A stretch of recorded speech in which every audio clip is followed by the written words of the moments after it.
If you'd like to be able to listen to the show without ads and have full access to bonus content, that's an option. To find out how, please go to dogmanencounters.com/podcast. Tonight's guest has cryptozoology credentials a mile long. Not only is she the lead investigator of the Michigan chapter of the NADP, she also owns Cryptozoological Digest and Squatch GQ magazine. Of course, I'm talking about Shetan Noir. Shetan, welcome to the show.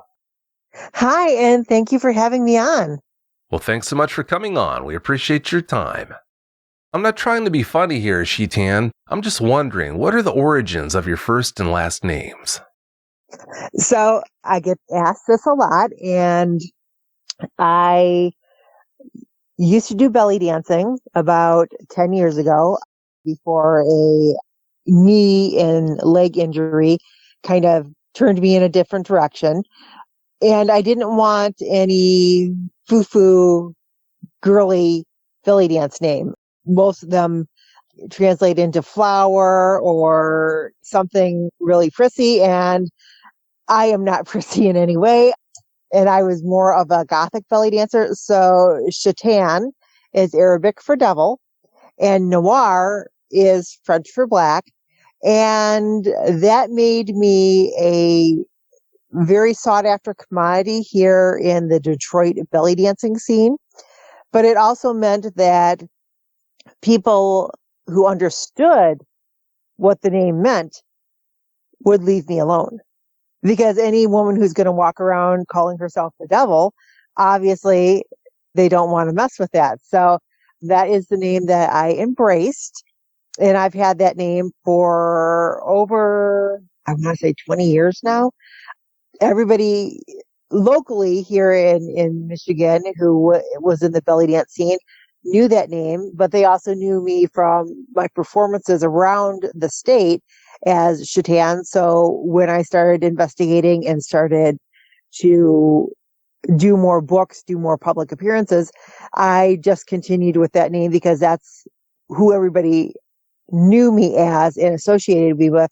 So I hoped that my fan base would build, and it has been a pretty good situation for me. So my career is always under that name. My books, my publications, my appearances are all under Shetan Noir. That is a pretty formidable name. Yeah, for anyone who does know what that name means, I don't think they do give you any trouble. Also, as a paranormal investigator, as a cryptozoologist, there is a strength behind your thought processes and your insight into things. And when you go into something thinking, I'm as powerful as I can be because my name is, then it's like you're giving yourself more empowerment to go and do your investigations, and hopefully anything that hears your name is going to back down from trying to aggressively pursue you or interact with you. Well, considering how formidable some of the cryptids that you investigate are, yeah, I don't blame you for wanting to get every edge you can possibly get. Shetan, you've got crypto credentials a mile long. Please give us a rundown on them and tell us about yourself as well. So, I am the owner of Squatch GQ Publications, and in that company, we have the magazine titles Squatch GQ Magazine, Cryptozoology Digest, Into the Liminal Abyss Paranormal Magazine, Dinosauria and Prehistoric Creatures Magazine, and the newest baby to the group is Rock Hound and Prospector Magazine.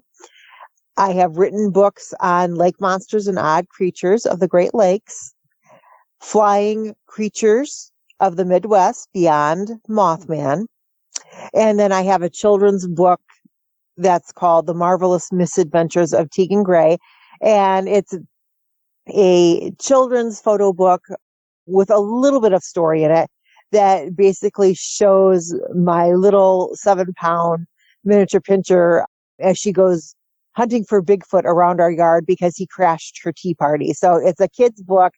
There is cryptozoology fact information in there, like the size of his feet and, what you would look for and the sounds that they make that guides her in her quest to capture him. She never does, but it's a cute little children's book. I also teach classes for Owens Community College in Perrysburg, Ohio, and Kellogg Community College here in Michigan at the Battle Creek and Hastings campus. And the two courses that I teach for there are the paranormal history of the Great Lakes and cryptozoology of North America.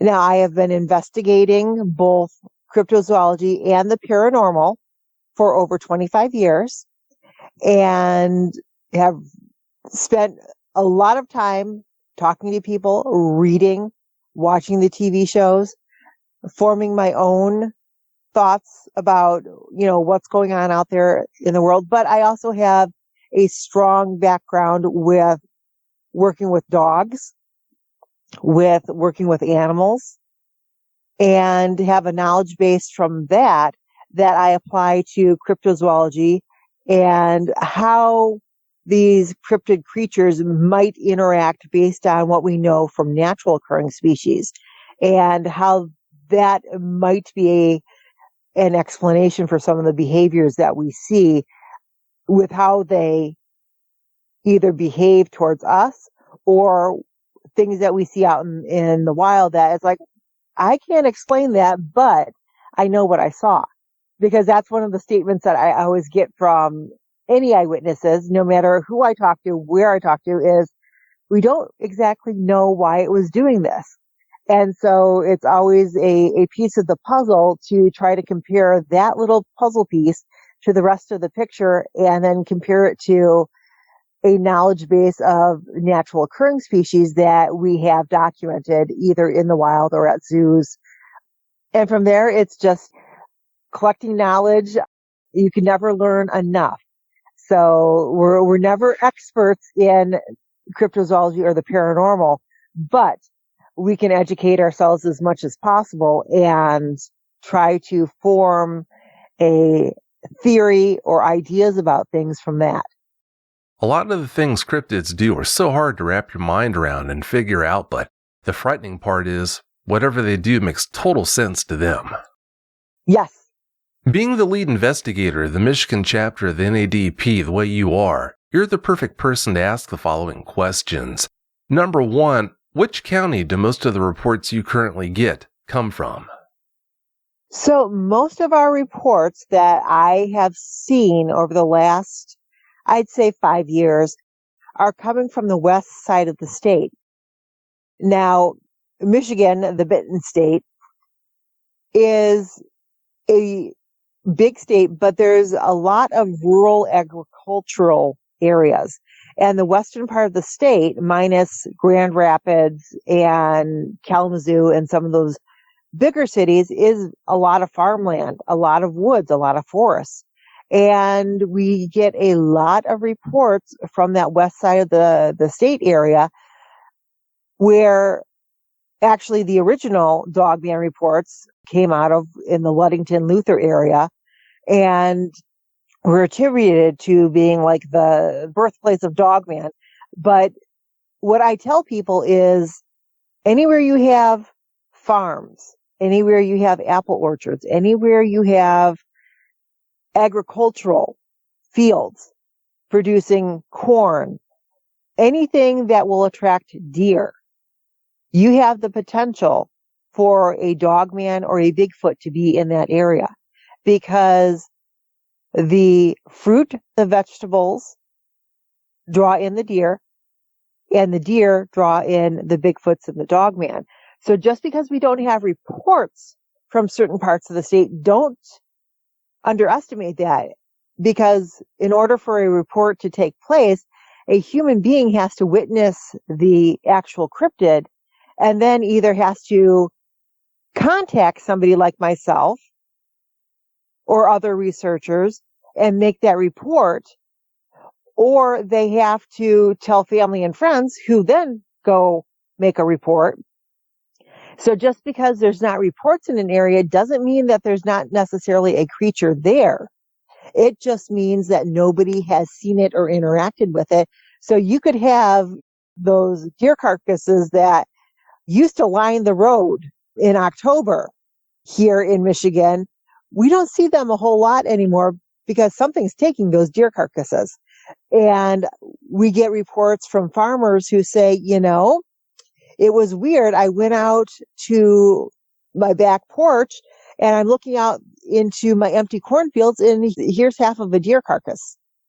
And these are in areas where, they really haven't had any Dogman reports or Bigfoot reports. But that just tells me that they have a better hide and seek or hunting strategy than what we anticipate. And they are very good at avoiding our detection. Yeah, much better hide and seek skills than we're ever going to have. And they say that Bigfoot is the hide and seek champion of the world. And I have to agree with that because they can camouflage themselves very, very accurately with their surroundings. And it would probably shock people how many times you walk past another living, breathing creature without even realizing it when you're in the woods or you're hiking or you're hunting or you're fishing or you're, just out in the wilderness. Their camouflage ability is so accurate that they can basically disappear right in front of your eyes. Well, they don't have to have skills that are all that impressive to be able to remain hidden in a lot of cases. After all, if you think about it, people are horrible about keeping track of what's going on around them, so. Oh, yes. And I love to go hiking. I always take my 3 dogs hiking with me. And I'm just surprised by when I do see other people on the trails, how many of them have headphones on or are looking down at their phone screens or just are not paying attention. Maybe they're just there for the fresh air, but I'm like, I'm looking at the trail in front of me because I don't want to trip over any root formations. I'm also paying attention to my dogs because if they start to react to something, I want to know what it is. I want to know if it's just another person, if it's a bunny rabbit, if it's something more dangerous that, we have to anticipate as a threat and avoid. These are things that I think anybody out on a hiking trail or in the woods should be doing, not looking at your screen, not listening to music on your phone. That's what makes you prey. And the last thing you want to be as a human being is prey. You want to be at least a little bit aware of your surroundings and not putting yourself in danger of any kind. That's good advice. Yeah, a lot of people out there in the woods make it all too easy for these guys to come and snatch them up. In your experience, are men, women, or children most likely to have Dogman encounters? So with Dogman, I think that children obviously would be the most vulnerable, seeing as they're smaller. But sometimes they're quicker because I know that a child could probably outrun me and they have a little bit more agility, but still, I don't think it's a wise idea for anyone that is under 150 pounds or younger than 16 to be going off into the woods by themselves. There's certain elements where being an adult and having that life experience of knowing when something's not right, and also that gut feeling that, maybe you should turn around and go back, or maybe this isn't a good idea. And children don't really develop that until they're in their late teens going into adulthood. Everything's an adventure. Everything is exciting and curiosity sets in, but that gets you in trouble. And we see that even with adults. I mean, look at how many 411 reports there are where the person was within eyesight of a group of people and they just go missing. And they never find him again. And Sometimes it's, they stepped off the trail 10 feet. Maybe they fell, maybe they got hurt, maybe they got turned around and went further away from the trail than what they thought, got into a bad situation, and that is where their bodies are found. But sometimes we don't even find the bodies. So to me, it's always, no matter what your age, no matter how experienced you are in the woods, you really need to pay attention to that stuff. And I hope anybody listening to this takes this seriously.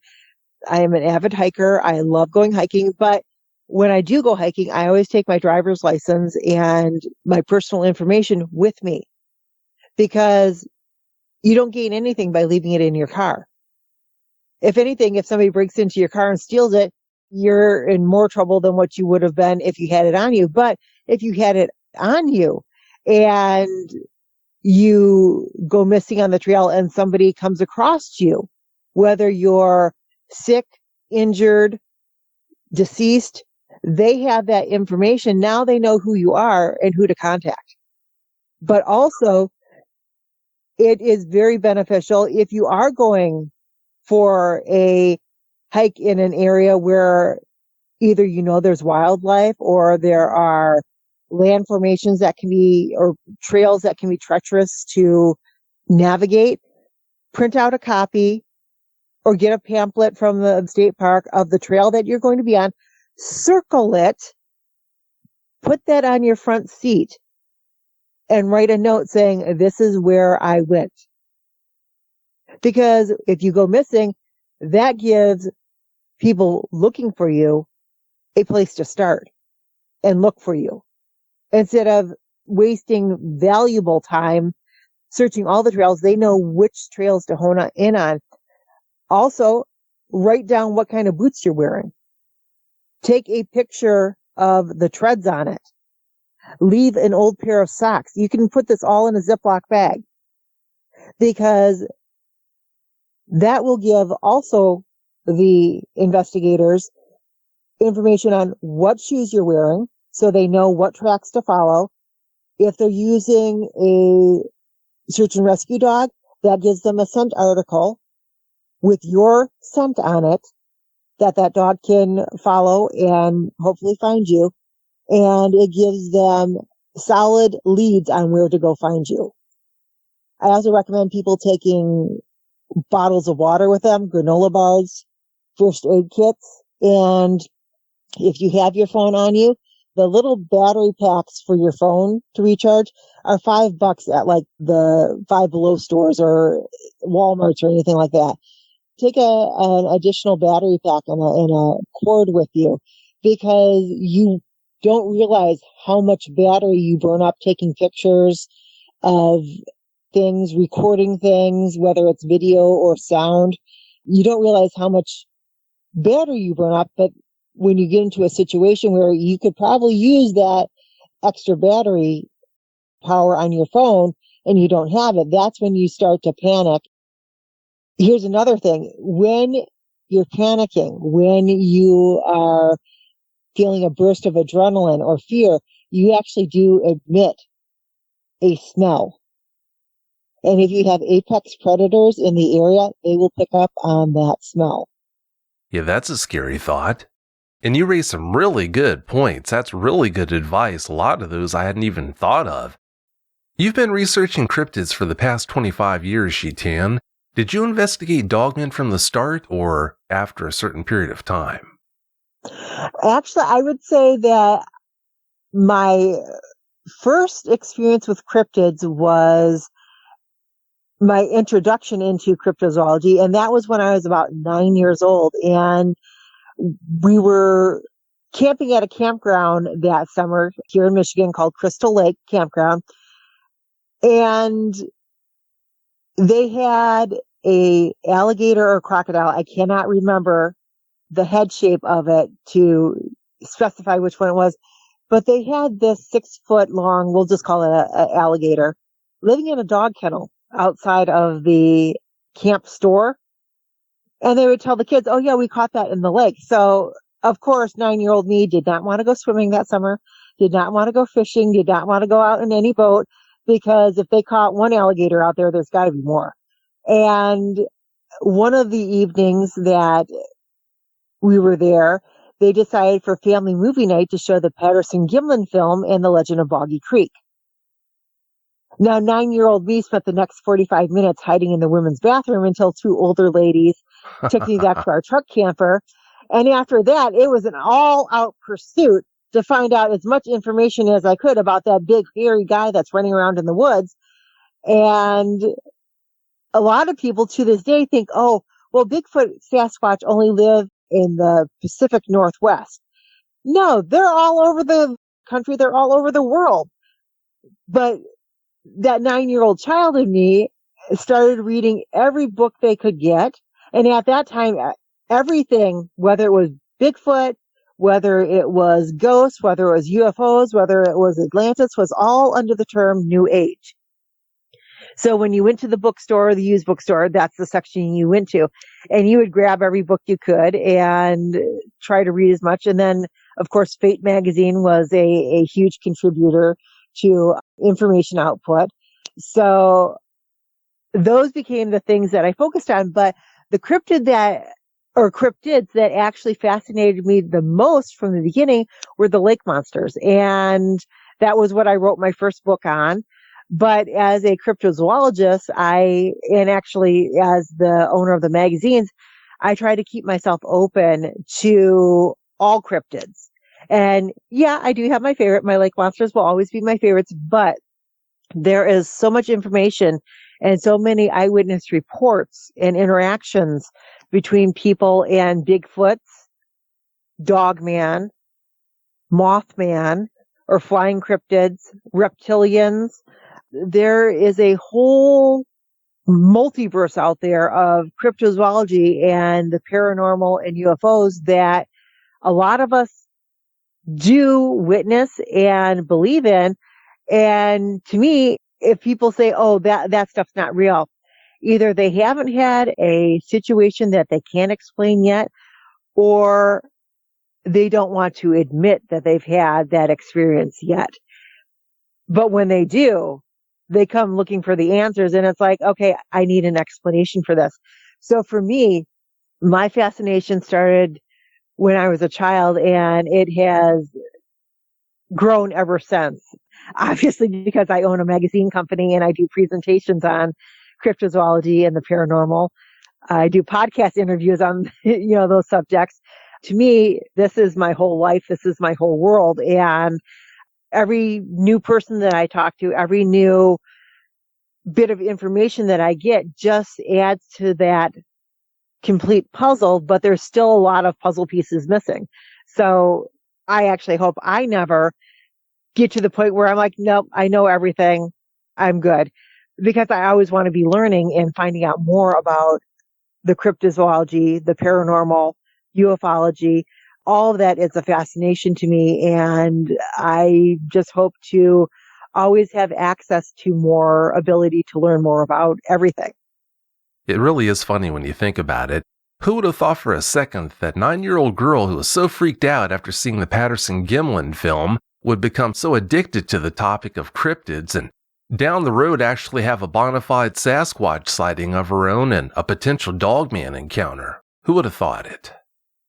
Yeah, and I don't think it was the Patterson-Gimlin film that freaked me out, but The Legend of Boggy Creek, when the arms start coming through the windows, that was the one that scared me the most. Because Legend of Boggy Creek, it was like, okay, I can tell it's a film, but The Legend of Boggy Creek, it was like, I've never seen anything like this before. And, not being able to process, was it a movie or was this something that the people actually videotaped of what was occurring at that moment? And that was what actually freaked me out. Not being able to do that suspension of disbelief, as they call it, being able to disconcern, is this a movie or did the people actually videotape this and this is what we were seeing? Those found footage movies. Yeah, and obviously it's not just you who was so freaked out by the Legend of Boggy Creek. That really got me too, way back in the day. Alright, Shetan, like I alluded to a moment ago, you just might have had a Dogman encounter of your own a few years ago in 2019. Please tell us about it now. Give us every last detail that comes to mind. Sure. So I had the experience while driving, but I will also talk about the one that was back in the spring of this year of 2022.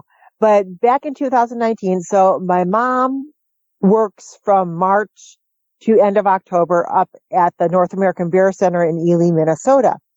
And usually once every 2 years, sometimes more often, I will go up and visit her and hang out up there in Ely. But to do so, I have to drive up the state of Michigan, 75, all the way up to Mackinac Bridge, and then from Mackinac Bridge across the UP into Superior, Wisconsin, and then up through Duluth up to Ely.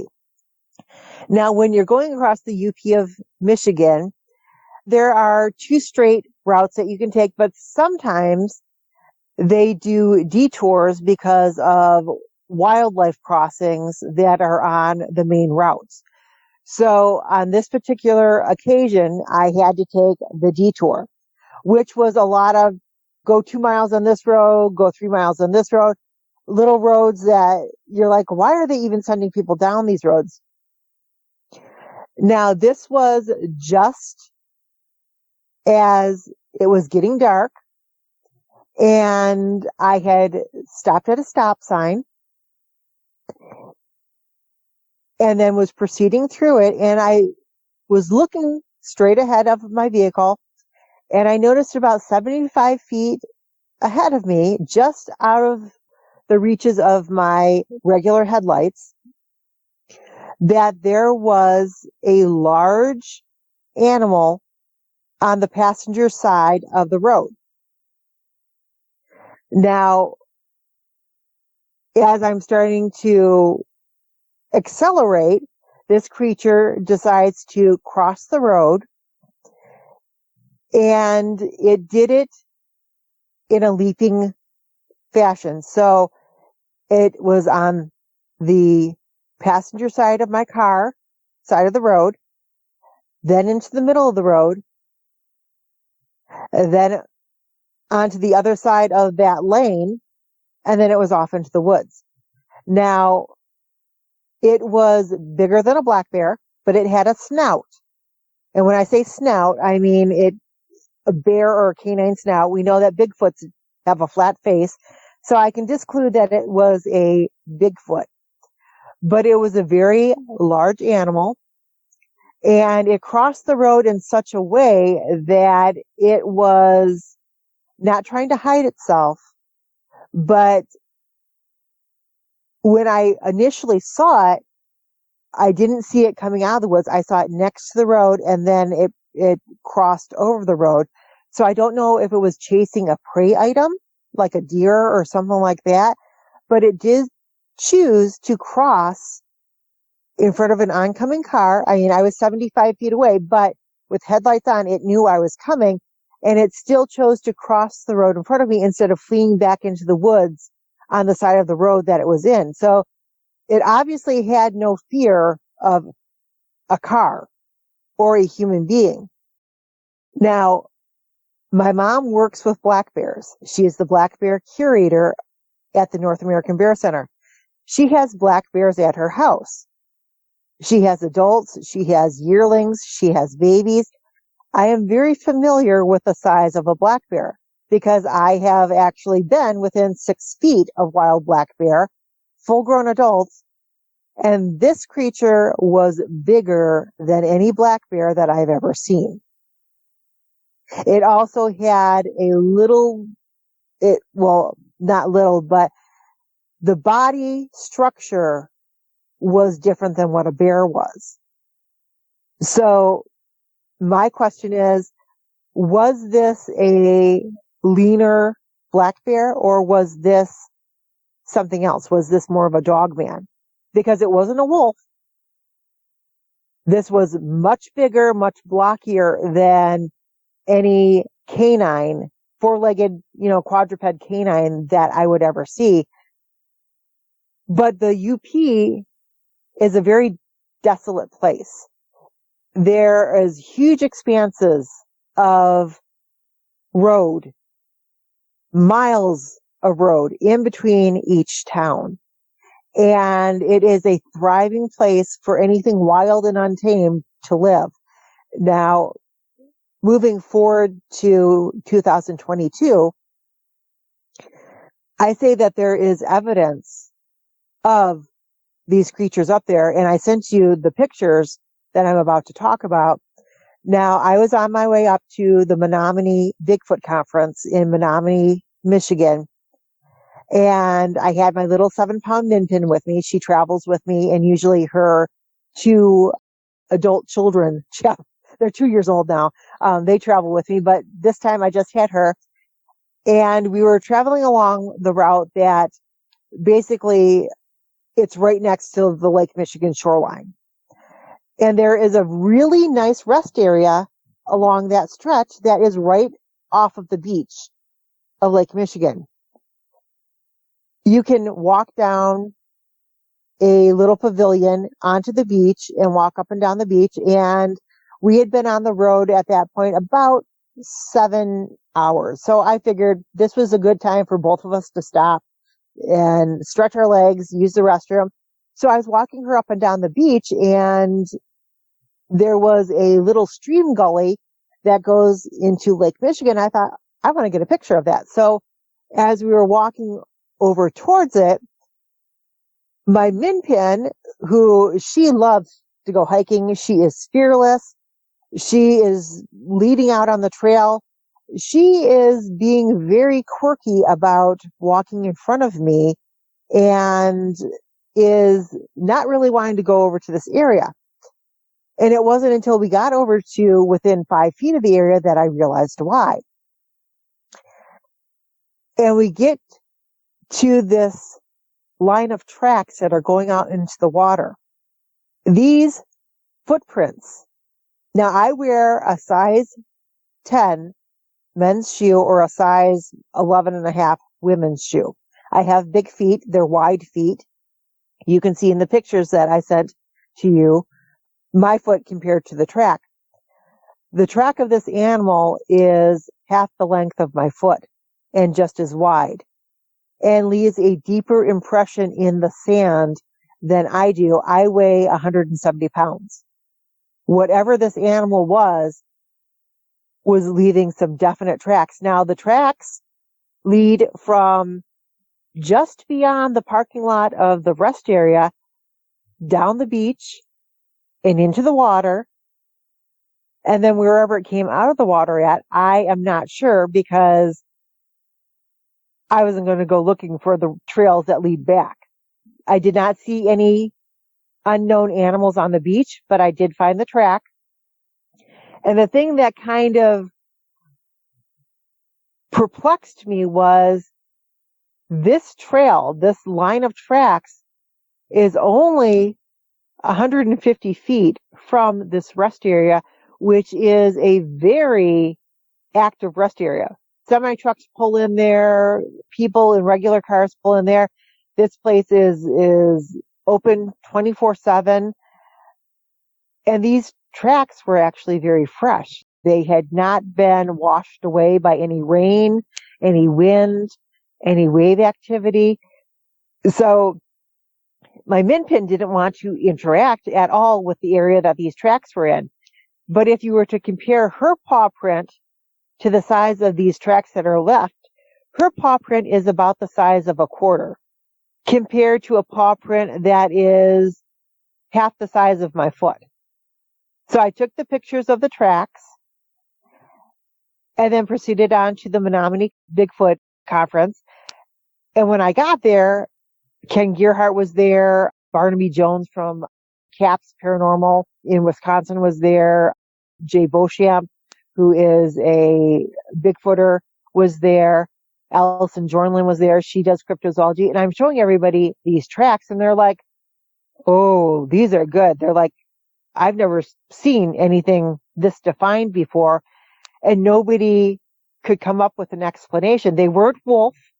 They weren't coyote. They weren't a mountain lion. They certainly weren't bear. So what left these tracks? Yeah, it does make you wonder. It definitely does. Did you see anything when you found those prints that gave you an idea on how long before you got there they had been left? To me, they looked like they had happened within hours of me coming across them. And they weren't hoaxed, they weren't faked, because they came out of very marshy area where you probably would lose your shoes if you were walking through, and went straight down the beach into the water. And like I said, I did not go onto the other side of the stream to see if there was any tracks that came out that way. I knew from where I had walked down from the pavilion over to the stream that was the only leading tracks that were going out into the lake. My guess is the animal went down there probably before the sunrise and went down there to get a drink, because that is fresh water right there, and probably got a good drink and then ventured either up the beach in the opposite direction back out into the woods, because that is all woods around there. You've got Lake Michigan on one side, you've got forest, and then you've got Lake Superior on the other side. So that's the whole of the UP. It's a strip of land with lots of forests in between two Great Lakes. What more could a dogman ask for?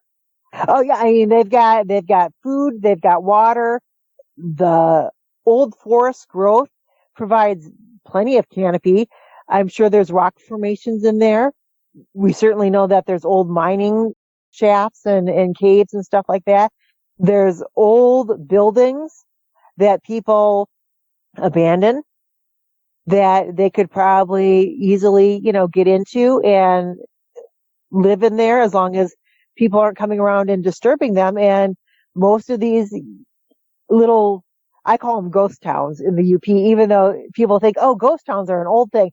No, in the UP, there's ghost towns, and it might just be 4 buildings at an intersection, but they're all boarded up and nobody's there. That's a ghost town in the UP. And you might drive 30 more miles before you come across another building that may or may not be open. Or once you drive the UP a couple times, you know where you can stop to get gas and food, and you know when you are basically out there on your own. Yeah, it's a big area, so it would be important to know that. I couldn't see in the pictures that you sent me. When you looked at those prints, did you notice a left-right-left pattern to them, or a left-left, right-right pattern? So what I noticed, and I only took I took a picture of the one with my foot right next to it, and then I took a picture of it just by itself, because it was hard to get trying to get the whole trackway. I wasn't getting any definition of the tracks. People would have just said, oh, it just looks like bumps in the ground, because tracks are one of the things that are hard to photograph. You either have to be right over the top of it with, something for size comparison in the picture, or you really don't get the definition of what the track looks like. To me, it looked like what a natural gait for either a bipedal creature would have, or a canine quadruped creature would have, where it's walking with a free motion and there was no sign of it dragging its feet. These were impressions that these prints were pushed into the sand, and it was traveling out towards the shoreline of the lake. But as it was walking, it had to have had some weight to it, because it was leaving a deep impression into the ground. And like I said, I'm 170 pounds, and I wasn't leaving noticeable foot tracks that deep. My miniature pinscher, you could barely see her foot tracks in the sand, and she's only 7 pounds. And so in canines, you have what they call the cat paw, or you have a hare paw, meaning Most dogs have a paw print that's very similar to a cat's, where it's more rounded and has, that classic canine shape. But a canine with a hair type paw print, that is a longer, stretched out paw print. And you see this in German Shepherds, wolves, dogs that when they're running, they have to stretch out their feet and grip into the ground. We see this a lot in sight hounds, like borzois and slukies, where they have a slightly longer foot, but that gives them flexibility as they're moving across the ground in order to grip into the ground and have more of a traction control. So in these tracks, you can see that that this foot track is actually longer in shape than what a classic canine footprint would normally be. So if you were to compare this foot track to a Rottweiler, the Rottweiler has a much more compact foot track than what this foot track is. This is a classic hair footprint from a canine that is a longer footprint. So to me, that means that this animal, as it's traveling, it's trying to grip the surface. And that's what it's adapted for, is moving across variable surfaces that it has to get a good footing on in order to keep its balance.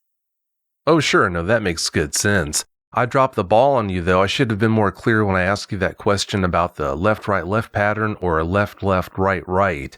When you're talking about a bipedal gait, if you see a left footprint in the ground, and then the next print in line is a right one, and then the next print in line is a left one, well, that's clear evidence of a bipedal gait. If you notice a left print in the ground, and then the next print that you find in line is another left print, and then after that you find a right print, and then after that you find another right print, that's clearly a quadrupedal gait. So yeah, that's what I was wondering about, because if you found left, right, left, that's clearly evidence of a bipedal creature. Okay, now I understand. Okay, so yes, it would, to me, this track was more bipedal, but the length between the actual footprints was wider than what I would be comfortable walking at. Now, I'm 5'8", and I would say that the length between each, so step down left and then step down right, that length was about a foot longer than what I could probably achieve with a normal walking gait. Well, yeah, every indication is you're dealing with the Dogman then. And, like I said, the UP is probably one of the best areas, except for the snowfall, but there's nothing that says that Bigfoots or Dogmen have to stay in the UP when the snowfall hits. Obviously, they have legs and arms, they can swim. And there's stretches in between the UP of Michigan and actually Michigan as a landmass, or Wisconsin, where they could swim over and go downstate, find more food areas down there, and come back up. But like I said, there's a lot of abandoned buildings, farms, houses, sheds, whatever in the UP that they could probably have a nice, little den right there, and nobody would be the wiser. Oh, sure. Yeah, even people who are looking for them in a lot of cases wouldn't even know they were there. Talking about that 2019 encounter again, Shetan, when you're stopped at that stop sign, were your windows up or down? They were up, because I prefer either AC or heat to having my windows down. But one of the interesting things about, even if your windows are up, if you're in the UP when the trees start to produce their sap, you will smell the evergreen smell inside your car. Same with a skunk or any strong smell like that. But by the time this creature had passed the road, I did not get any smell coming into my car, even with my windows up. So he must have been either a very clean animal or he was literally across the road in a blink of the eye.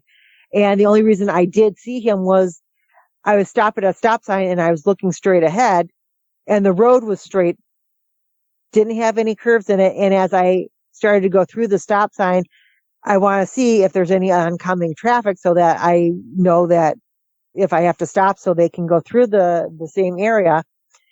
And as I'm accelerating and this creature is suddenly there on the side of the road and then across the road and into the woods on the other side, it was fast. And it knew, because I had my headlights on, this was just after dark, had my headlights on, and it knew a vehicle was coming, but it didn't care. It was going to cross the road anyways.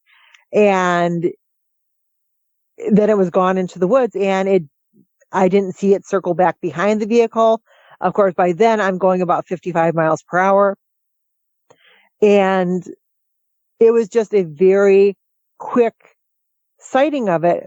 But I've never known a cryptid to stand there on the side of the road and take pictures. So, generally by the time you're like, oh, let me stop and get my camera out, they're gone. And of course, I didn't have a dash cam and I didn't think to reach down, grab my cell phone and start videotaping as it crossed the road. But from what I could see of it, it was very dark in color. It had a snout, it had ears, and it bounded across the road. So literally, it was on the outside passenger side of the lane, hit the medium, and then was across the other lane of the road and into the woods. And it was just within a matter of seconds. It bounded across the road. Did it look clumsy or graceful when it did that? Oh, no, it was very graceful. It was very sure of its actions, very sure of its footing. It knew what it was doing. And it was, like I said, it was going to cross the road and it didn't care that my car was 75 feet away. It was going to do what it was going to do. And it had no afterthought that a human was seeing it or that there was a car present. It didn't seem to look concerned about you being there, but did it ever look at you? Oh, no, its eyes were straight ahead. And to me that, that kind of behavior indicates that it was pursuing something and looking to see where its prey went into the woods, because it was not at all concerned about me, but it was looking straight across the road.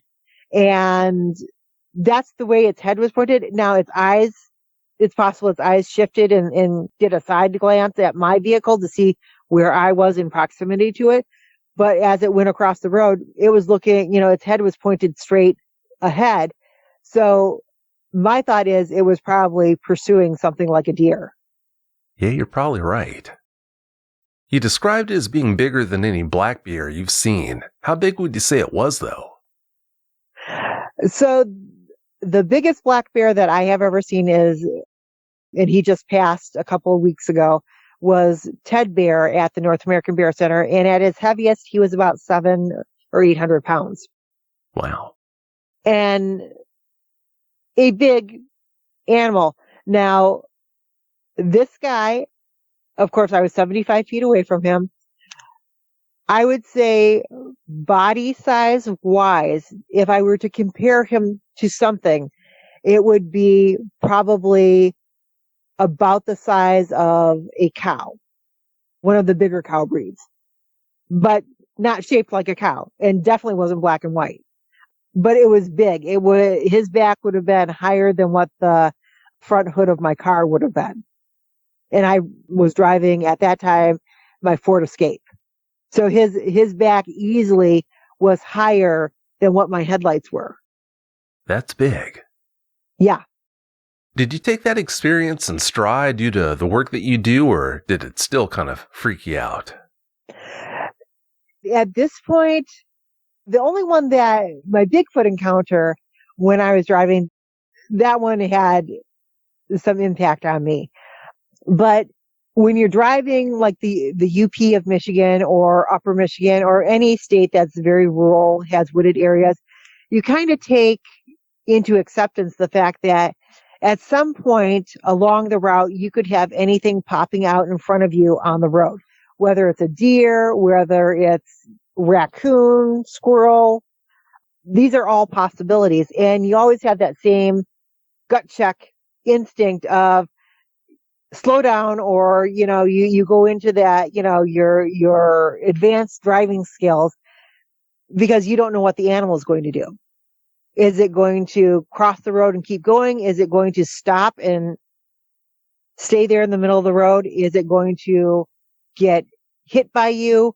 So those are all things that you have to anticipate. But when an animal just runs across the road and keeps going, yeah, you pause and you've got that instinct to, be wary of it. But it's like once they're into the woods and gone, you're just on your way. Now, the Bigfoot sighting I had was a little bit more vulnerable because I was driving on the 2-lane highway from Ely into Virginia, Minnesota. And then you get onto the on-ramp and you go up onto the 4-lane. And as I was going up onto the 4-lane, and at that time I was driving a soft-sided Jeep Wrangler. And what I saw was headlight, fog light, thick, furry leg, tall weeds, thick, furry leg, fog light, headlight. Wherever the head and chest of this animal was, it was higher than what my head was in the Jeep. So that puts its mid-section at about 5 foot. And then the head and neck were taller than that. So probably 7, 8 foot. I got a good 15-second view of it, and then I was up onto the 4-lane expressway. Now, like I said, I've worked with dogs all my life.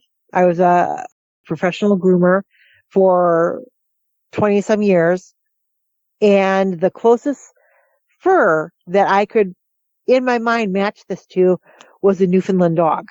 A black Newfoundland that's been outside year-round and has that brownish cast to the fur. And that happens when an animal's fur is exposed to the sun and elements for a period of time and becomes sun and wind burnt. And with my headlights shining on its fur, it was black, but the fur itself had that reddish brown, almost brownie colored tinge to it. And to me, that means an animal that's been outside most of its life. The hair was very thick and shaggy and looked like it was very well insulating. And this time of year that I saw this creature was the first week of November. Now, by that time in that part of Minnesota, the black bears are hibernating. So that rules out the black bears. Moose are not known in that area because that is close by to a city, Virginia, which is actually a good-sized city in Minnesota. And moose have a velvety leg. The hair on their legs is more of a velvet. And this looked nothing like a moose's leg. This looked like tree trunks with thick, furry hair on them. Oh no, I believe you. Yeah, sounds like it was a Sasquatch. Have you noticed an increase in the number of Dogman encounters over the years you've been investigating them?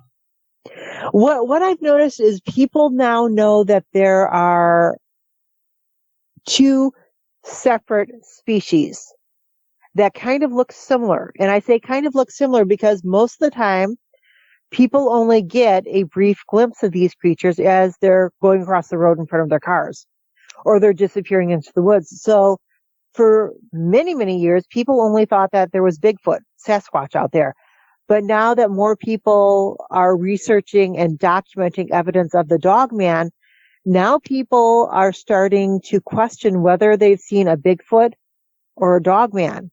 And when you tell them the key elements in a Dogman is they have a snout, they usually have upright ears, they have a tail, and their legs are more angular than a Bigfoot's.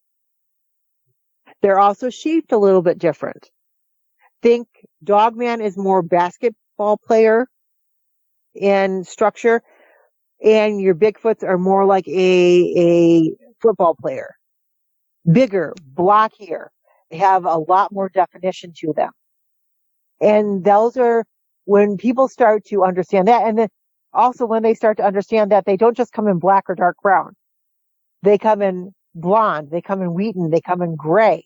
They can have a greenish cast to their coat if they are more exposed to swamps in marshes and they have an algae that's growing into their coat. They're not just black or brown. And that is what really catches people off guard because they're like, we didn't know that. And it's like, it just depends on what territory they like to live in and are better suited for. Talking about the two and how they compare to each other, that brings up the next question, which is, does it irk you when you hear people who wholeheartedly believe in the existence of Sasquatch dismiss the possibility that dogmen are even out there? You know, to me, I try to stay open-minded about everything I research. And I gave up on trying to convince people of anything anymore. The evidence is out there, and if you choose to pursue it, if you choose to research it, educate yourself, then you will realize that there are more unexplained things in the world than there are explained. And it's when we start investigating those unexplained that suddenly there's more questions than there are answers, and it just takes time and patience to gather the evidence. So when people say, oh, I believe in ghosts, but I don't believe in Bigfoot. Okay, that's your opinion. Or I believe in aliens, but that cryptozoology stuff, that's just hogwash. Okay, so what's to say that there's not alien races out there that look similar to a Wookiee from Star Wars, which is very close looking to a Bigfoot? Or what's to say that there's not a race of aliens out there that look like Dogman? There is so many different scenarios and possibilities we have no explanation for. There's people who believe that Bigfoots are interdimensional or alien or flesh and blood creatures. Now, from what my research has educated me on, I believe that most of the sightings of Bigfoots are a natural occurring flesh and blood species that lives here on Earth that we can find in the fossil record. Dogman, I think, is interdimensional. I think might possibly be an alien race that just comes here to observe what humans are doing. And the reason I say that is, other than the dire wolf, we do not have any massive bipedal canines in the fossil record. Now, it is possible for canines, wolves, dogs, to learn to walk on their hind legs, but that is not a natural process. That's something that they either do because of an injury or because of human influence, as in the human has trained them to walk that way.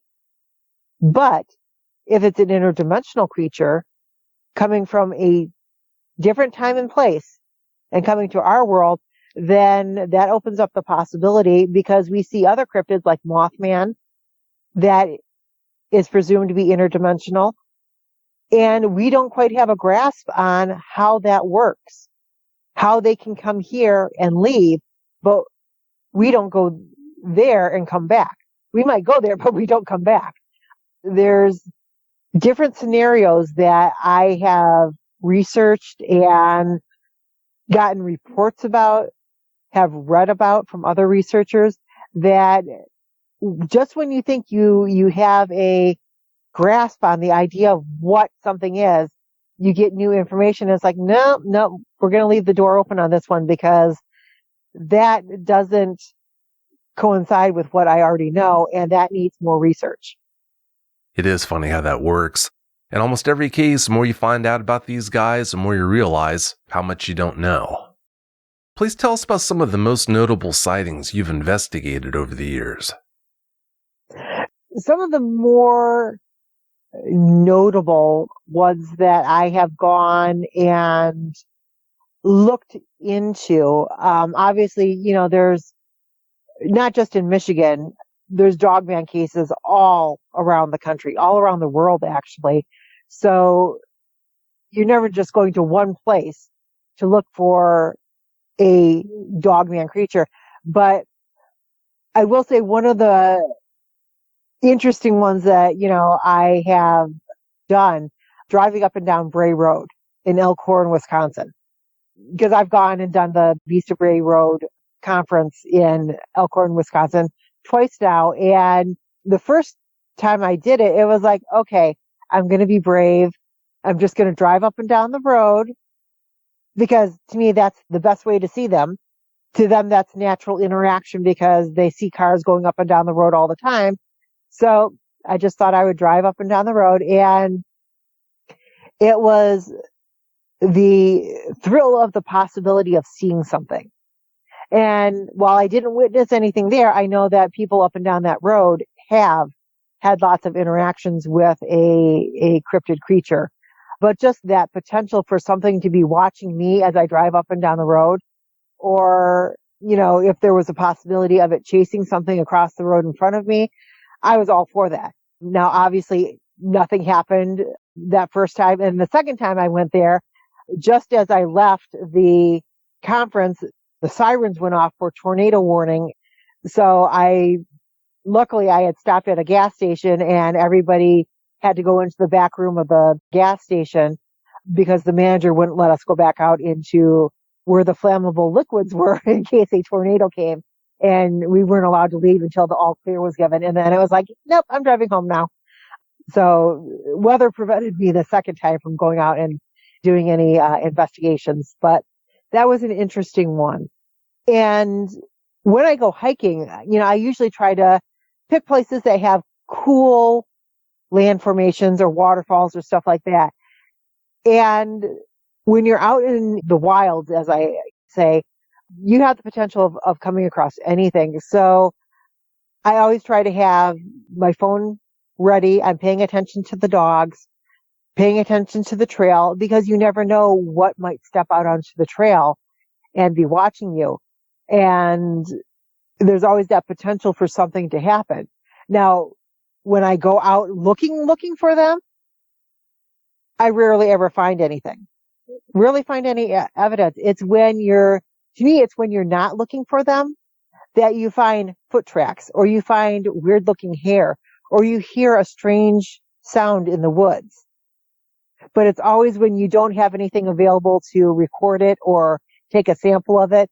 And that's generally when I think most people have their sightings. Yeah, it's funny how that works, isn't it? If you've had a Dogman encounter and would like to speak with me about it, whether in private or on the show, please go to dogmanencounters.com and submit a report. If you've had a Bigfoot sighting and would like to be a guest on one of my 2 Bigfoot shows, please go to mybigfootsighting.com and let me know. But having said that, it's about time for us to get out of here. But before we do you have any closing comments you'd like to share? Just feel free to, if you see me at conferences or conventions, feel free to come up to me and tell me about your sighting or your experience. Or if you want to do an interview for the magazines, you can find me on Facebook, Shetan Noir. You can also find the magazine, Squatch GQ has a page on Facebook. Or if you want to email me, just put cryptozoology or the paranormal or whatever your sighting is involving in the subject line. And my email address is SHETANNOIR@yahoo.com. And I will gladly have a conversation with you and interview you about your experience. Well, that makes it easy. And for anyone listening who would like to find out how to get their hands on a copy of Squatch GQ magazine, for example, or anything else that Shetan works on, I'm going to put links to everything in the description for tonight's show. That'll make it easy. And they can also find my books and all of the magazine publications on Amazon. If you want the books, just type in my name, Shetan Noir. And if you are interested in any of the magazine publications, they are all searchable by typing in either the name of the magazine or Squatch GQ magazine, and that will bring up all the current magazines that are available by my company. Well, that makes it extra easy then. Shetan, I can't thank you enough for coming on and sharing the details of those experiences with us. I really appreciate it. Oh, you are welcome, and thank you so very much for having me on the show. Well, you're welcome. Thanks again so much. Have a great night.